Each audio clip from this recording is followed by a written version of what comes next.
Olmaz ne olur. Ay kişi, başa düşmürsən olmaz.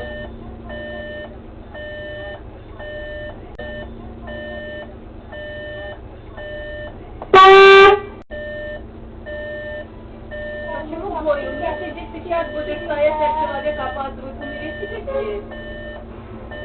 Здесь тюрьма, автобуста, не для людей автобус. İcazə yoxdur, olmaz da xanım, olmaz, başa düşmürsən, icazə yoxdur. Если здесь сейчас будет стоять, он торопится. Svetofor, da parajeni var, burada bacar yok, avariya yok, bir şey yok, yol bağlıdır, ne var burada? Светофоров да вообще işlemiyor.